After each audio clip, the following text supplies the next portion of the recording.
Bismillahirrahmanirrahim. Assalamualaikum warahmatullahi wabarakatuh.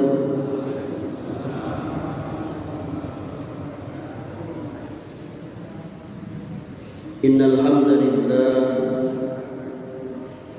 nahmaduhu wa nasta'inuhu wa nastaghfiruh wa na'udzu billahi min shururi anfusina wa min sayyiati a'malina.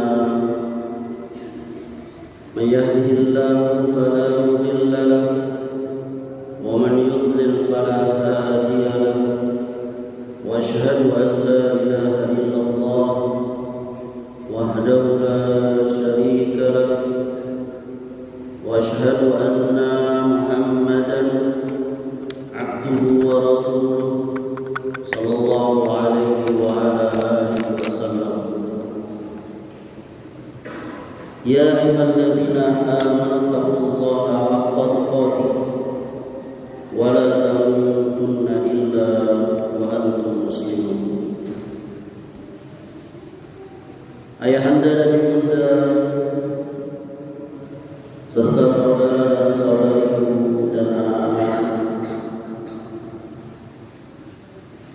para pengurus dan jamaah Masjid Baitur Rahman Ibnu Indah yang dimuliakan oleh Allah. Kita bersyukur kehadirat Allah Subhanahu wa taala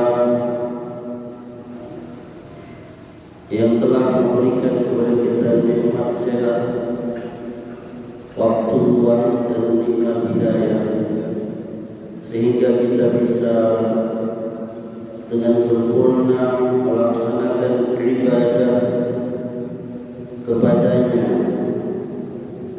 Salawat dan salam kita sampaikan kepada Nabi junjungan kita yang sangat kita cintai, Nabi Muhammad sallallahu alaihi wa ala alihi wasallam.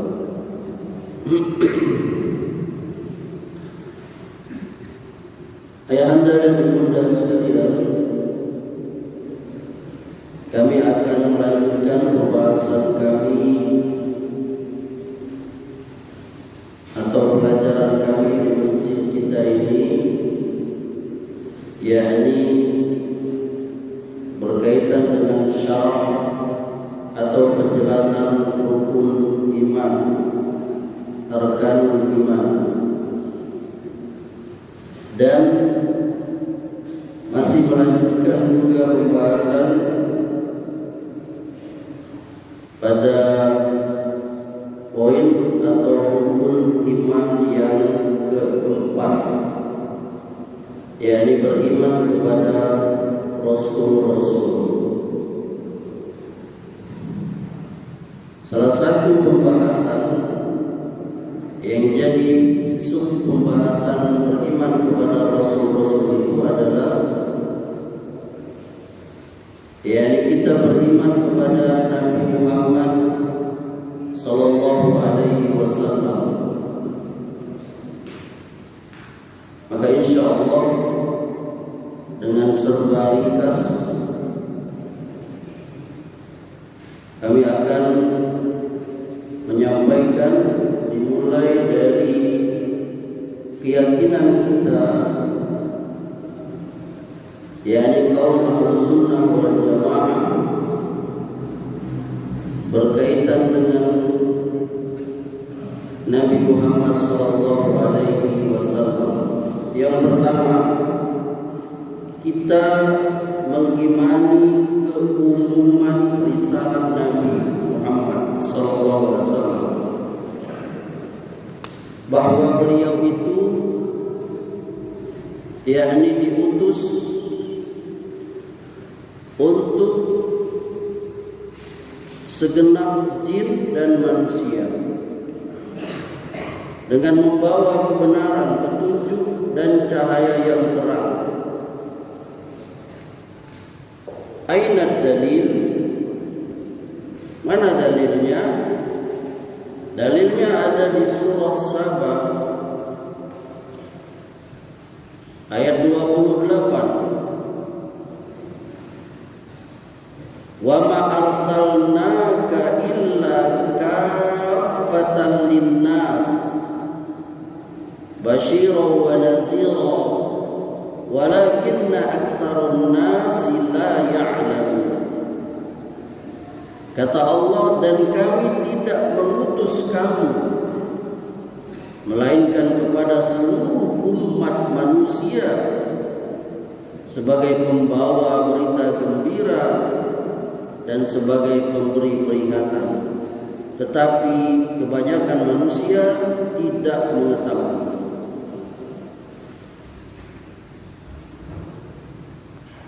Dan Rasulullah SAW juga beliau pernah bersabda, wa kana an-nabiyyu yub'atsu ila qaumihi khassatan wa bu'istu ila an-nasi 'ammatan. Kata beliau, nabi-nabi diutus hanya untuk kaumnya saja, sedangkan aku diutus untuk seluruh manusia. Hadis sahih dikeluarkan Bukhari, Muslim dari sahabat Jabir bin Abdullah Al-Ansari radhiyallahu anhu. Jadi kita meyakini Nabi SAW itu diutus untuk seluruh manusia, dan ini salah satu keistimewaan beliau sallallahu alaihi wasallam.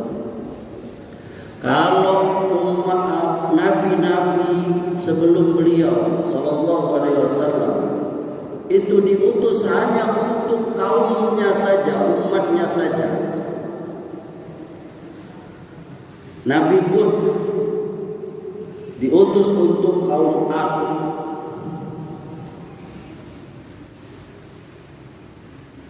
Nabi Soleh diutus untuk kaum Tsamud.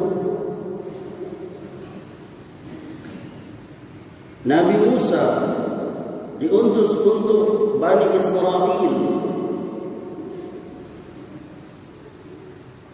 Akan tetapi Nabi kita yang mulia sallallahu alaihi wasallam, beliau diutus untuk seluruh manusia. Dan ajaran beliau itu sejak beliau diutus sampai berlaku sampai nanti hari kiamat. Ya.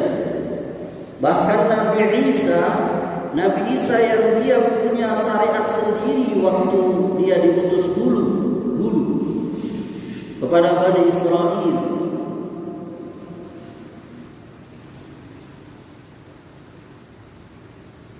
Nanti beliau Isa alaihissalam akan turun ke muka bumi sebagai salah satu tanda kiamat besar.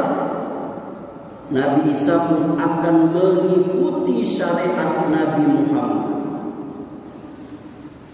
Nanti Nabi Isa akan sholat 5 waktu.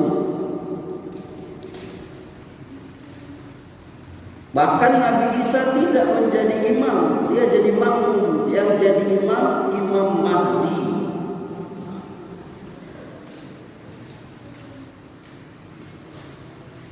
Itu termaktub di dalam keyakinan kita kaum Ahlus Sunnah wal Jamaah.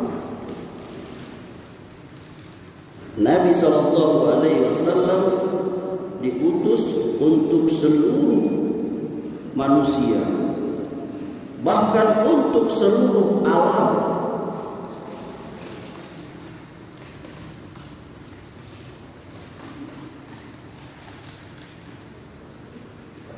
Ada beberapa keistimewaan terhadap Nabi SAW ini yang tidak diberikan oleh Allah kepada Rasul-Rasul sebelum beliau.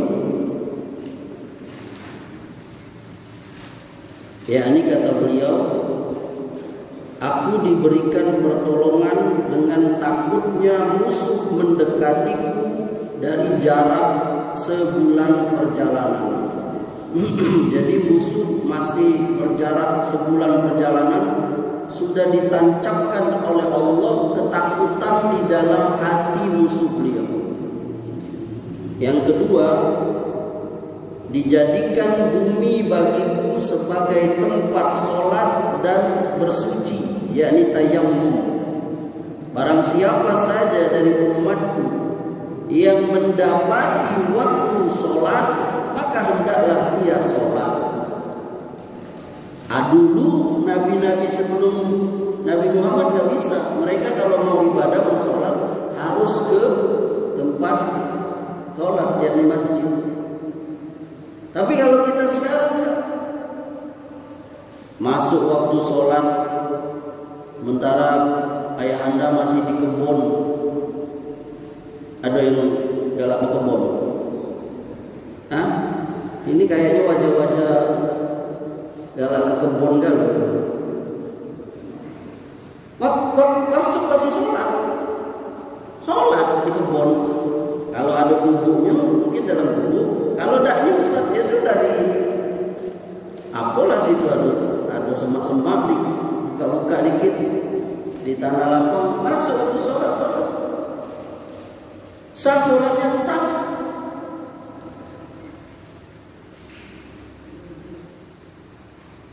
Itu keistimewaan Nabi SAW. Masuk waktu sholat di mana saja sholat, kecuali ada beberapa yang tempat dilarang kita sholat. Misalnya hammam, yakni tempat kamar mandi, agak boleh sholat di kamar mandi. Yang kedua, kandang onta, itu gak boleh. Tempat-tempat najis ya. Selain itu boleh. Kalau ada masjid, utama ke masjid. Kalau enggak, di mana saja. Kita lihat di Arab itu lagi di jalan tol orang melipir, kalau istilah Jakarta itu melipir. Dia minggir sebentar, bukanya pintu mobilnya itu, dia sholat ngadap pintu mobilnya, ada kiblat.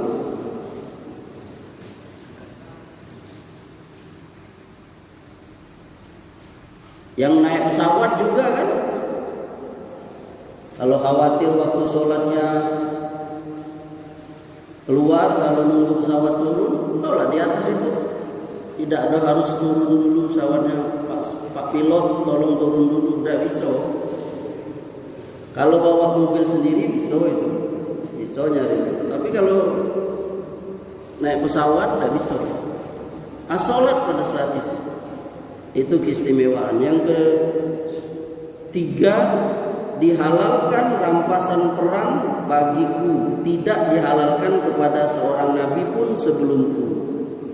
Jadi ghanimah, rampasan perang itu dulu nggak boleh. Di zaman Nabi itu boleh. Ketika kaum muslimin perang, kalah itu musuh, dapat ghanimah, rampasan perang namanya.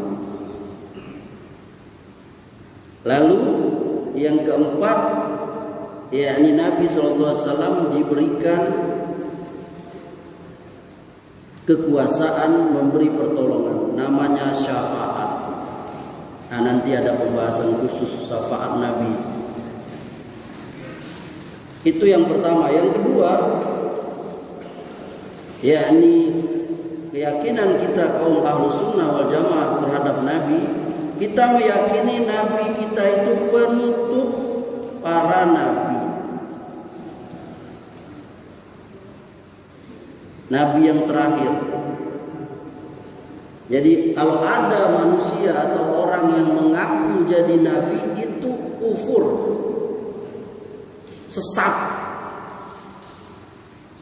karena dia melanggar, menyalahi Quran.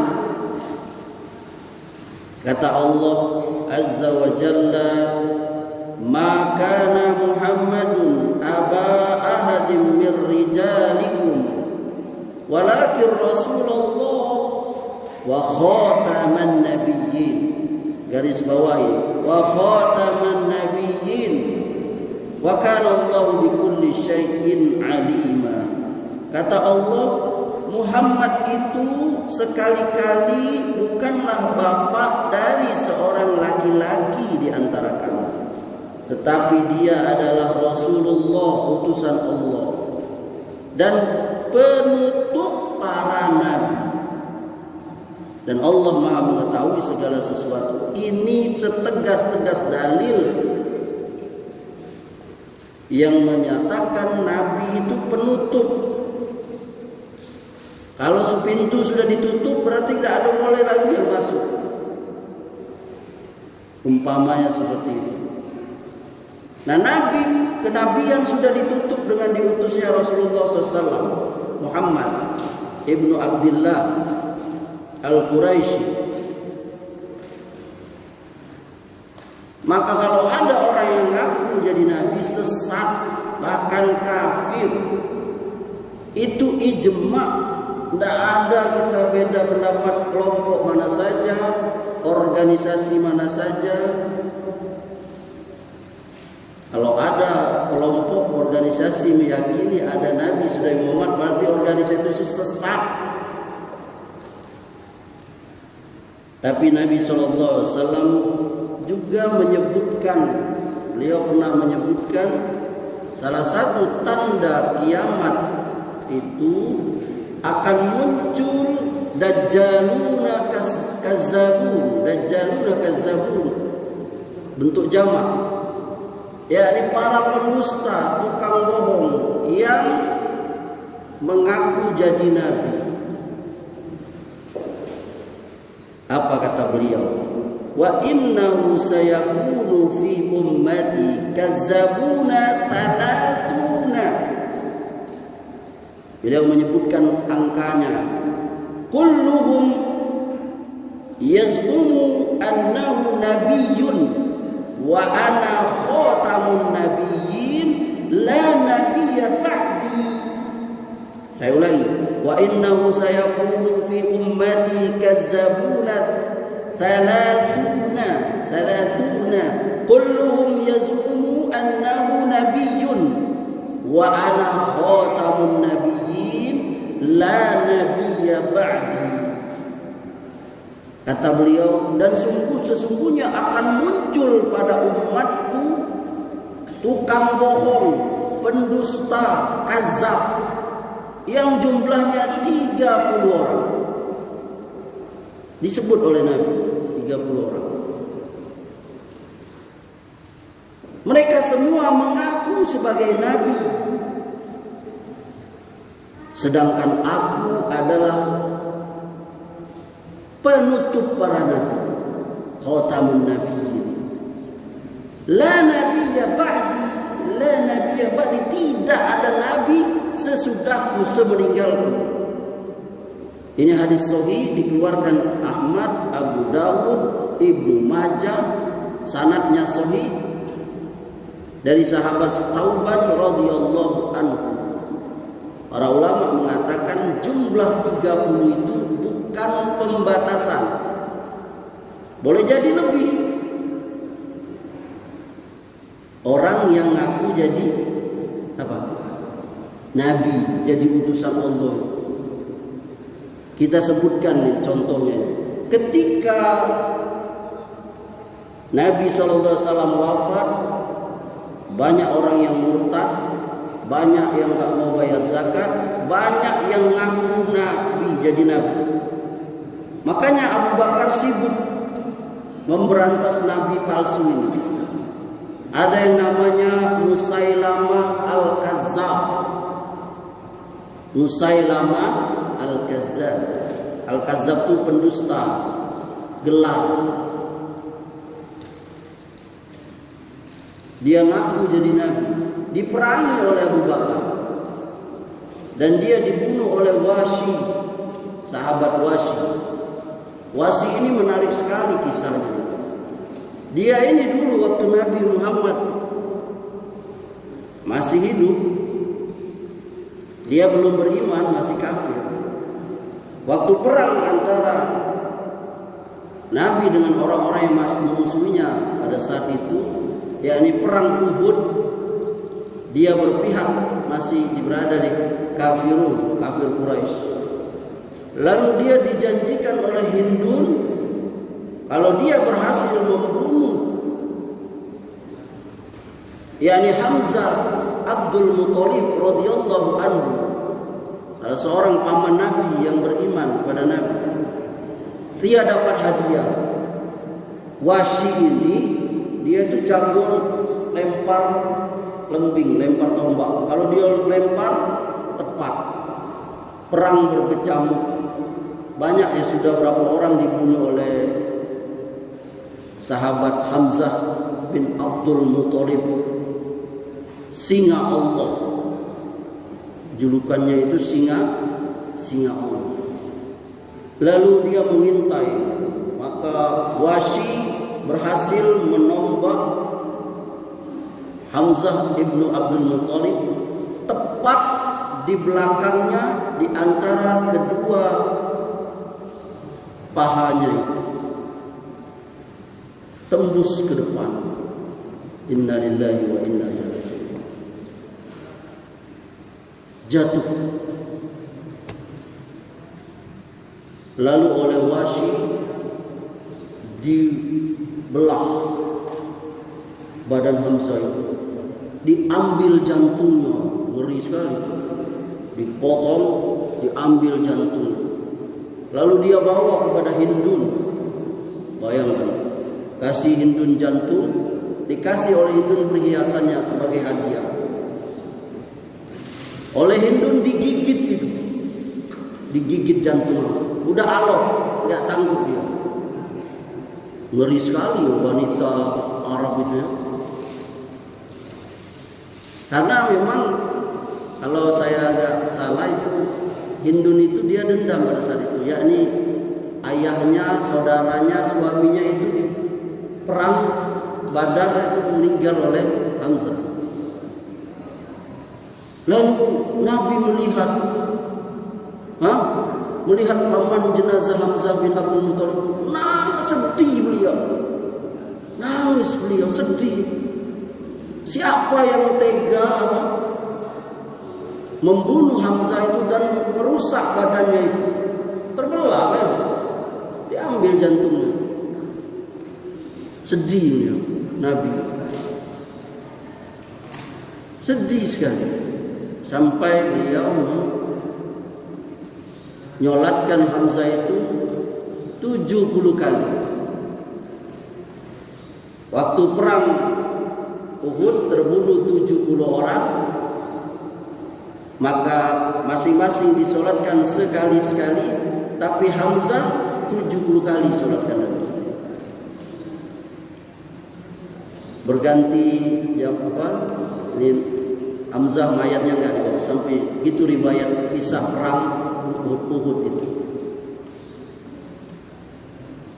Itu dalil juga bahwa mayat boleh disolatkan berkali.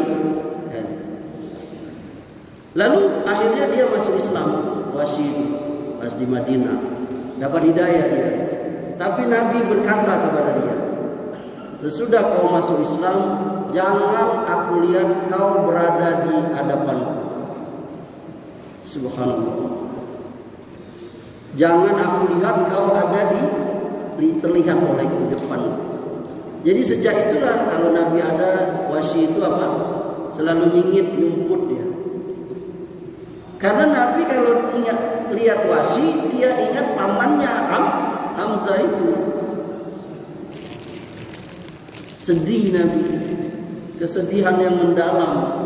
Hamzah orang yang membela beliau.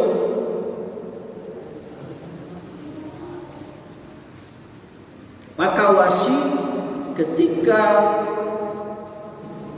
Nabi wafat, Wahsy bersedih. Lalu dia berjanji ketika muncul nabi-nabi palsu itu, dia berjanji akan membunuhnya. Maka berhasillah Wahsy membunuh Musailamah Al-Kazzab tadi dengan tombak yang dia pakai untuk bunuh Hamzah bin Abdul Muthalib radhiyallahu anhu. Dia berkata dengan dirinya, ya Allah, mudah-mudahan ini sebagai penebusku kesalahanku ketika aku membunuh Hamzah.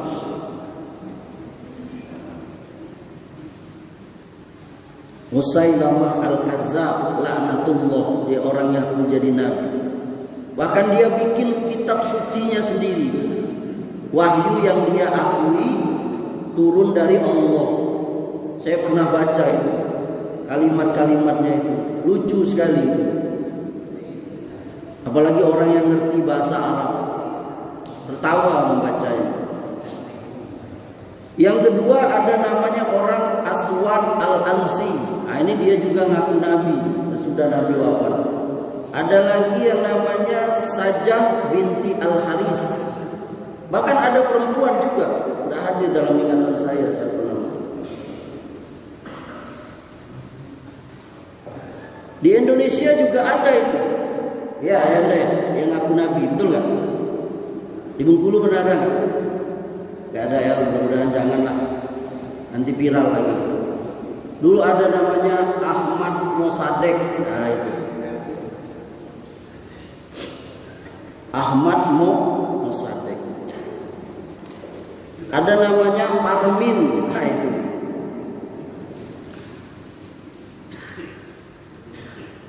Parmin.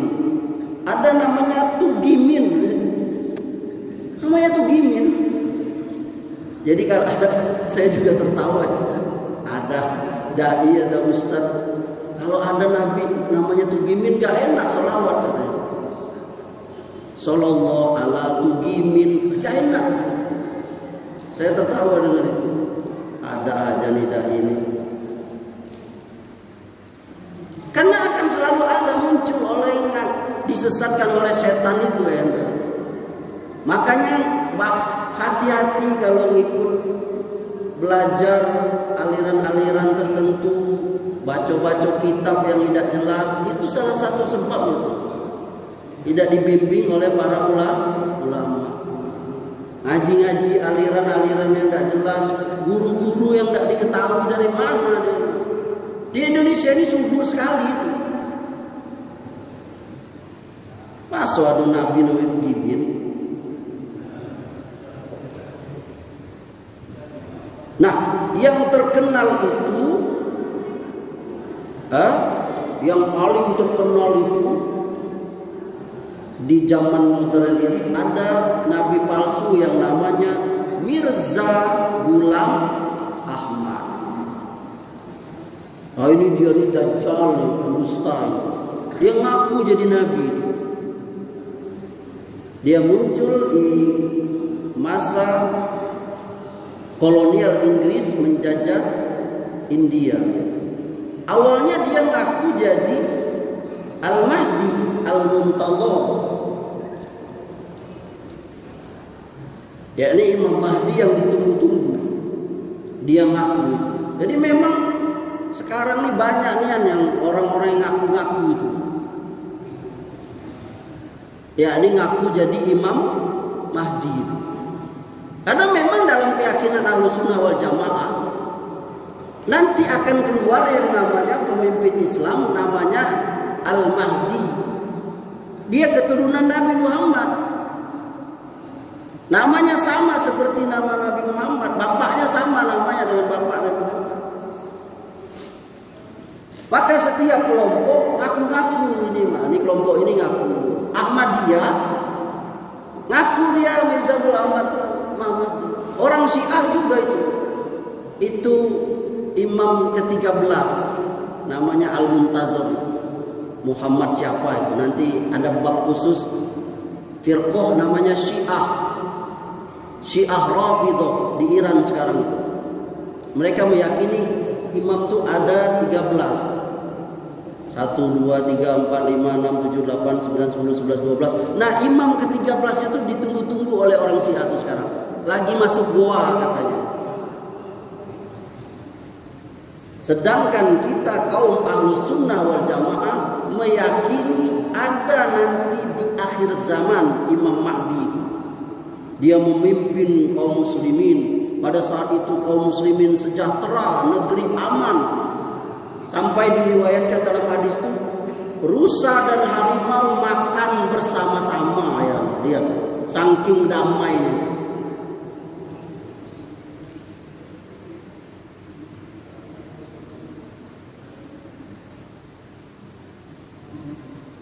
Itu ya. Jadi Mirza Ghulam Ahmad ini ngaku nabi. Alirannya apa? Ahmadiyah. Dia punya keyakinan ini. Dia menyalahi keyakinan kita.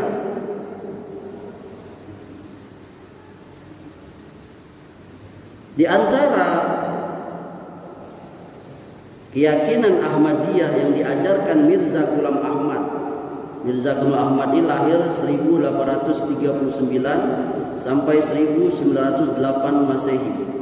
Pertama, dengar ya Anda ya, meyakini bahwa Allah kuasa, Allah tidur, Allah dapat bersalah dan lain-lain.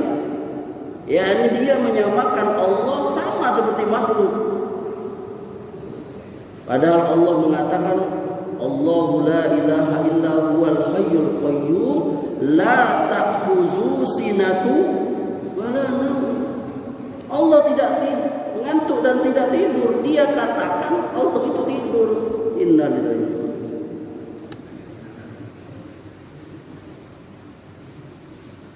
Ada kisah seorang nabi yang mempersoalankan hal itu. Lalu disuruh dia memegang pensil terus pegang sampai dia capek, sampai dia ngantuk. Kalau ngantuk, jatuhlah pensil, jatuh. Lalu dia dapat hidayah itu. Bagaimana bumi yang besar ini kalau Tuhan itu, Allah itu tidur atau ngantuk? Maka dia terbuka itu pikiran dia. Maka Allah itu sebagai kesempurnaan, la ta'khuzu sinatu wa la naum. Karena kalau Allah tidur, ya Allah, kacau alam ini. Innalillahi. Ini keyakinan kufur, batil. Logikanya saja kita ayah anda, sekuat apapun manusia, dia posisi paling lemah itu ketika tidur. Betul ayah anda? Betul para pemirsa media sosial Baitur Rahman yang sedang menyaksikan kuliah subuh ini? Betul. Sekuat apapun manusia, dia paling lemah ketika tidur. Maka banyak orang yang kalah bahkan binasa ketika tidur.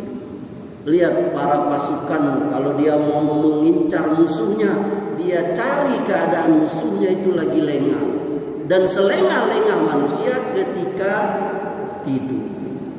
Makanya dalam pasukan perang itu, dia kalau waktu istirahat itu gantian, jangan semuanya tidur.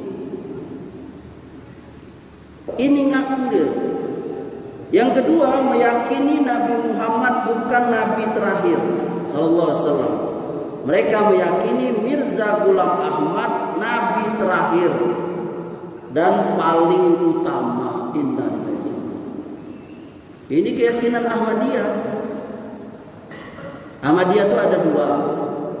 Ahmadiyah Lahore, India ini ya. Ahmadiyah Al-Qadiani, nama tempatnya itu. Lahore meyakini Mirza Ghulam Ahmad itu hanya pembaharu, pembaharu, reformis. Tapi Ahmadiyah Al-Qadiani meyakini Mirza Ghulam Ahmad itu sampai nabi. Yang ketiga, mereka punya kitab suci sendiri yang berbeda dengan kita umat Islam, Quran. Namanya itu Al-Kitabul Mubin. Yang keempat, mereka mengatakan tidak ada jihad dalam agama. Mereka hapus itu.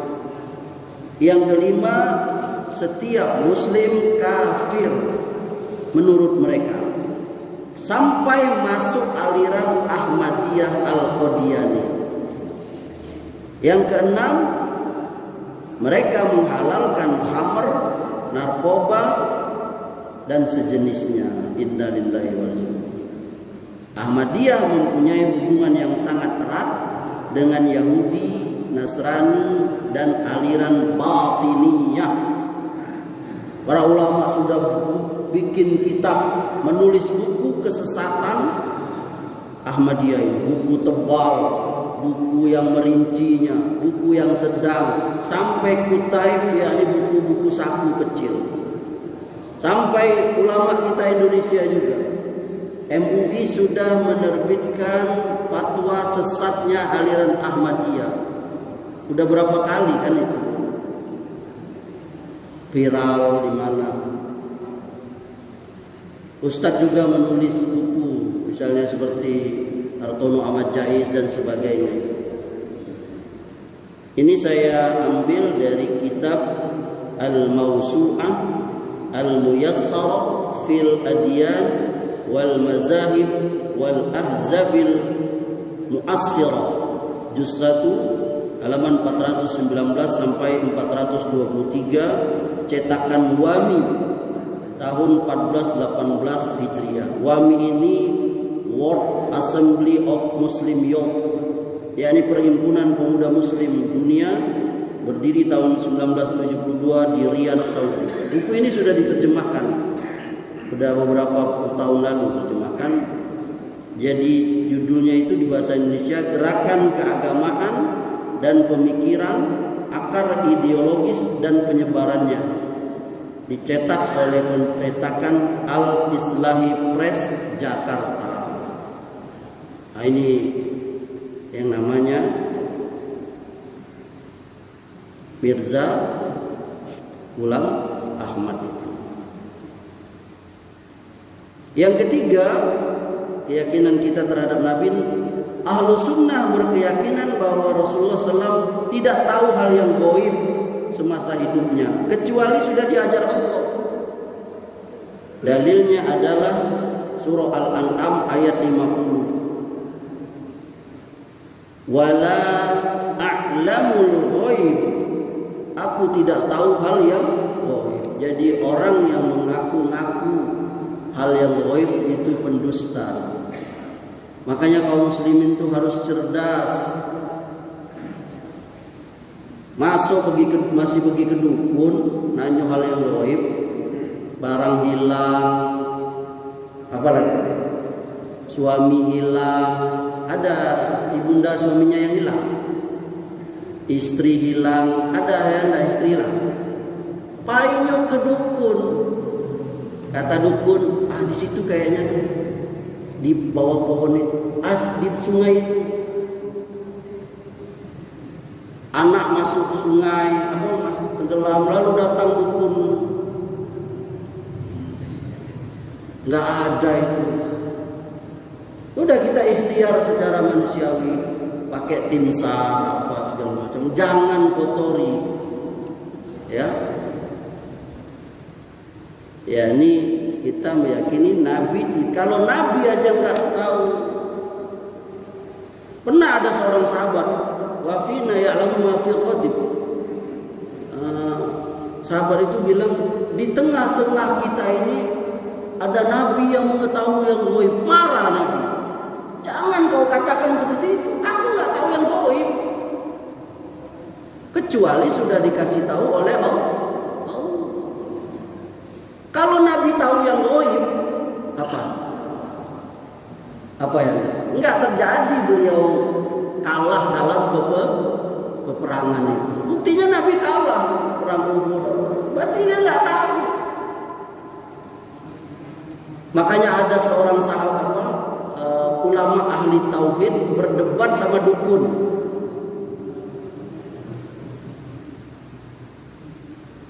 Dia mau ngalahkan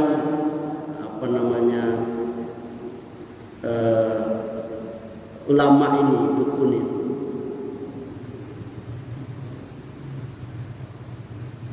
Didatangilah oleh ulama ini, dukun itu.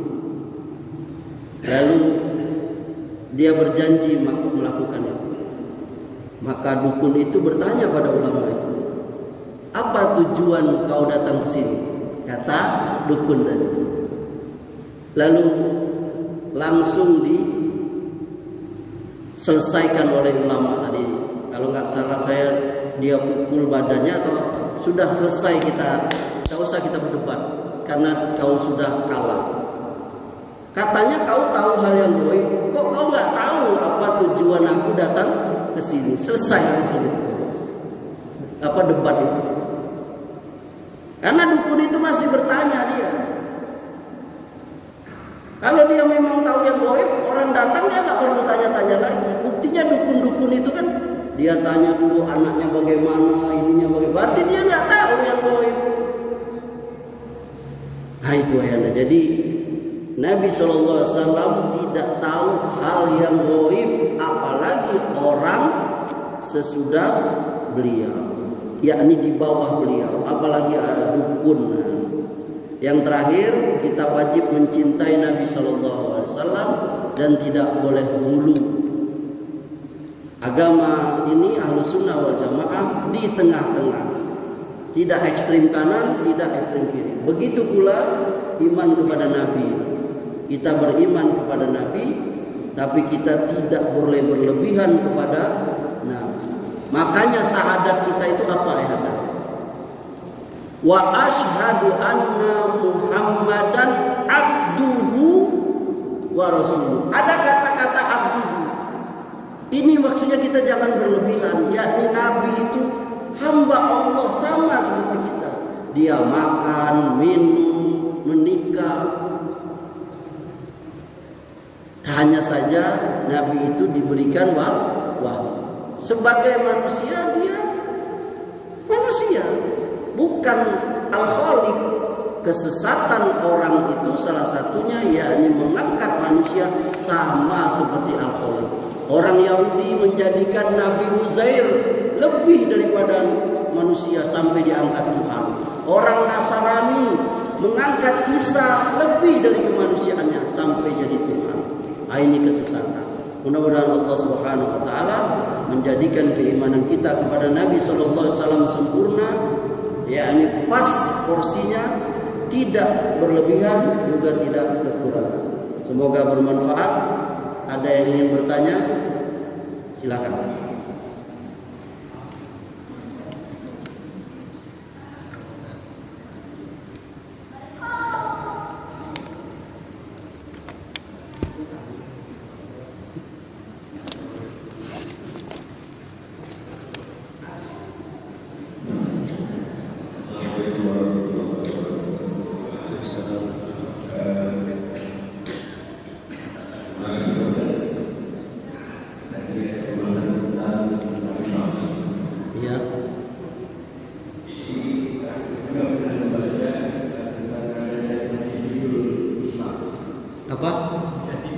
Mujaddid. Oh ya.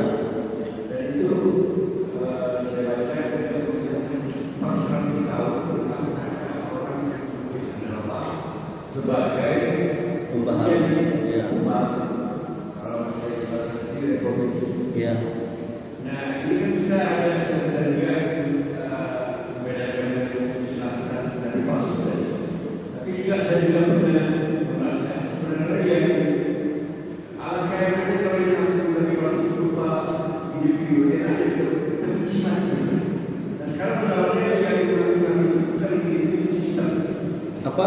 Sistem. Jadi yang melakukan itu bukan individu. Jadi inilah barangkali membuat Lukas kaum itu berat karena dia menjadi sistem dan melakukan ini. Biasanya ditandai dengan berbagai pernyataan yang berbeda. Biasanya wah. Nah inilah yang saya percaya begini sedang mengerti bersama bahwa Nabi Muhammad itu saya bersyukur itu menjadi sistem bukan individu. Kalau individu yang kecil, tapi bisa berlaku itu secara selesai. Cukup paham saya. Nah jadi tadi itu kalau menjadi Islam itu yang sekarang kita